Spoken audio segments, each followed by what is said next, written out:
नमस्कार. मी भगवंत कुलकर्णी. परखड सत्य यूट्यूब चॅनलमध्ये तुमचं सगळ्यांचं खूप स्वागत आहे. आजचा विषय म्हणजे रोहित पवार यांनी त्यांच्या स्वतःच्या पक्षाची काळजी करावी आणि अजितदादांच्या पक्षाची काळजी करावी नाही. आज 2 दिवसापूर्वी सुनेत्रा पवारांनी ज्या राष्ट्रवादी काँग्रेसच्या अध्यक्ष आहेत, राष्ट्रीय अध्यक्ष आहेत, त्यांनी एक काहीतरी लेटर दिलेलं आहे इलेक्शन कमिशनरला आणि त्याच्यामध्ये त्यांनी बरेच फेरबदल केलेले आहेत आणि ते फेरबदल केलेले आहेत त्याच्यामध्ये काही मोठी नावं वगळण्यात आलेली आहेत. आता ही मोठी नावं वगळल्यानंतर याच्यावर बरीच उहापोह झाला. ज्यांची नावं वगळली गेली आहेत ते कुठे अजून त्यांनी कुठे कमेंट केली नाही आहेत, कुठे ते काही बोललेले नाही आहेत. काय म्हणजे पब्लिकमध्ये, मीडियामध्ये ते काही बोललेले नाही आहेत किंवा त्याच्यावर राष्ट्रवादी पक्षामधनं कोणी त्याच्यावर टीका किंवा काय असं काही केलेलं नाही आहे. पण रोहित पवार हे त्यांचा जो पक्ष आहे 10 आमदारांचा, शरद पवारांचा, ते मात्र ह्या राष्ट्रवादी काँग्रेसच्या या नवीन जे काय सुनेत्रा पवारांनी जे फेरबदल केलेले आहेत त्याच्यावर हेट बोलायला की आता इतके लोक 22 आमदार फुटणार इतके आणि भाजपमध्ये जाणार किंवा ह्याच्यात जाणार. मी रोहित पवारांना एक आठवण करून देऊ इच्छितो की आत्ताच मध्यंतरी जे ABP माझावर देवेंद्र फडणवीसांची जी मुलाखत झाली माझ्या ते विजन याच्याखाली, त्याच्यामध्ये त्यांनी सांगितलं होतं की आम्ही राष्ट्रवादी काँग्रेस पक्ष हे करायला आम्ही सगळी मदत करू त्यांना आणि ते असं काही करणार नाहीत की ज्याच्यामुळे ते काही आमदार वगैरे घेतील. किंवा त्यांनी हेही सांगितलं की 40 आमदार त्याच्यामध्ये एकनाथ शिंदेंचे पण सुद्धा काही आमदार त्याच्यामध्ये जाणार. मला एक कळत नाही की रोहित पवार ज्या पक्षामध्ये आहेत त्याचं नेतृत्व शरद पवार करतात काय, आणि शरद पवार नेतृत्व करतात त्या पक्षाची काय धुळधाण झालेली आहे ते अजित पवारांनी अगदी त्याचा काय म्हणतात त्याला कागदाचा चोळामोळा करून तो कचऱ्यात फेकून दिल्यासारखा तो पक्ष स्वतः अजितदादांनी केलेला आहे. आणि आता अजितदादांनंतर शरद पवार काय चीज आहे हे सगळ्या लोकांना माहिती आहे. सुनेत्रा पवारांनी शरद पवारांना त्यांची जागा व्यवस्थित दाखवलेली आहे काय, आणि ते त्यांच्या पक्षात काय निर्णय घेत आहेत, काय करतायत हा सर्वस्वी सुनेत्रा पवारांचा आणखीन त्या पक्षामधल्या लोकांचा संबंध आहे ना. रोहित पवारांनी बोलायचं कारण नाही ना.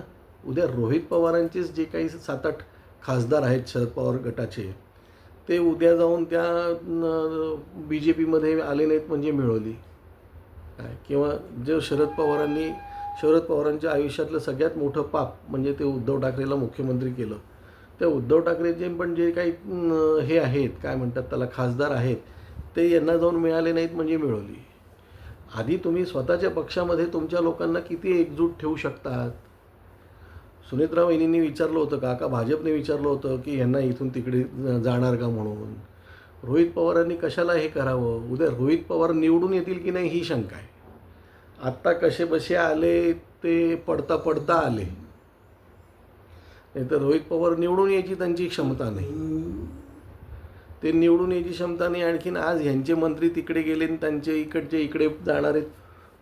कोणी विचारलं होतं तुला. कशाला उगीच स्वतःचं अज्ञान पाझळतात. म्हणजे कोणीकडनं करी त्या सुनेत्रा पवारांना मानसिक त्रास द्यायचा हाच यांचा कार्यक्रम आहे शरद पवारांचा. कारण रोहित पवार हे शरद पवारांच्या याच्याशिवाय बोलत नाही. रोहित पवारांची हिंमतच नाही बोलायची. जे काही रोहित पवार ते काय म्हणतात त्याला मी त्याच्यामध्ये जात नाही, पण त्या अजितदादांच्या अपघाताबद्दल जे काही ते काय करत होते किंवा करतायत काय, हा फक्त सुनेत्रा पवारांना मानसिक त्रास देण्यापलीकडे ह्याच्या पलीकडे दुसरं काही नाही. यांना त्या अजितदादाचं काहीही सोयीसुचक नाही. अजितदादा जायच्या आधी हे काय बोलत होते अजितदादांबद्दल. अजितदादांचं जे कर्तृत्व आहे त्याच्या कर्तृत्वाचा 1% तरी आहे का रोहित पवारांकडे. की त्यांनी सुनेत्रा पवारांनी जे काही गेल्या 3-4 महिन्यात जो त्यांचा पक्ष सांभाळलेला आहे, काय तो सांभाळलेला आहे. रोहित पवारांना काय म्हणतात त्याला, तुमच्या ऑफिसरशी बोलायची पद्धत नाही त्यांना. पोलिसांशी कशी दादागिरी. अरे अजित पवारांचा अपघात झाला का घातपात झाला हे त्यांची बायको आणि मुलं बोलत नाही, तुम्ही काय कशाला बोलतात?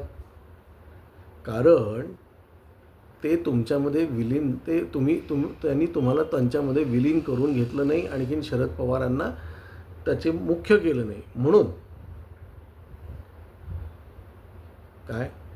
तुम्हाला हे न केन प्रकारे ती बाई तुम्हाला एकटी सापडल्यासारखं वाटतं. पण एक लक्षात घ्या, त्या बाई एकट्या नाहीत, त्यांना आज भाजपचा पाठिंबा आहे.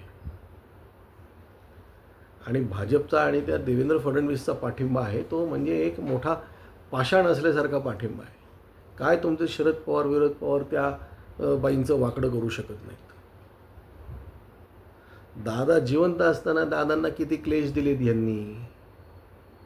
जेव्हा शरद पवार या बाईंना बाहेरची बाई म्हणली, तेव्हा बाहेरचे पवार म्हणले, त्यावेळेस रोहित पवारांनी कधी स्टेटमेंट केलं नाही की आजोबांचं चुकलं म्हणून.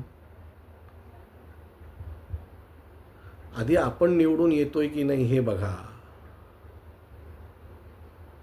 तुम्हीच मंत्रिपदासाठी भाजपमध्ये उद्या आलात तर मला नवल वाटणार नाही, कारण तुम्ही भाजपमध्ये येणार होतातच हे सगळ्या जगाला माहिती आहे. हे अजित पवारांनी त्यांच्या भाषणात सांगितलेलं आहे. आणि तुम्ही काय सांगतात?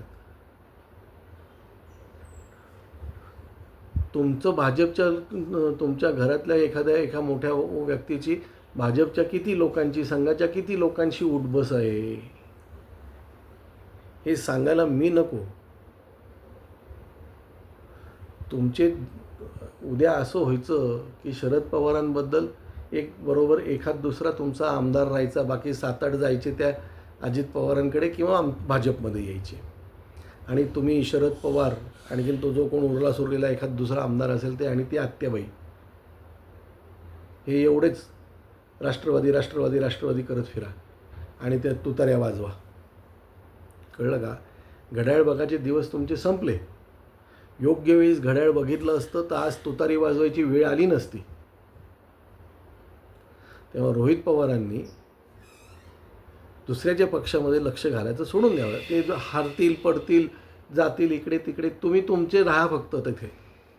उद्या तुम्हीच आजोबांना सोडून इकडे नाही आलात म्हणजे मिळवली, ती शक्यता मला कमी वाटते. काय, कारण तसे तुमचे तीर्थरूप तुम्हाला करू देणार नाहीत, आणि ते हुशार आहेत. त्यामुळे रोहित पवारांनी दुसऱ्याच्या पक्षाचं बघायचं सोडून द्यावं. काय, आणि आपली आहे ती तुतारी पे पे पे पे करत वाजवावी. आज एवढंच. धन्यवाद.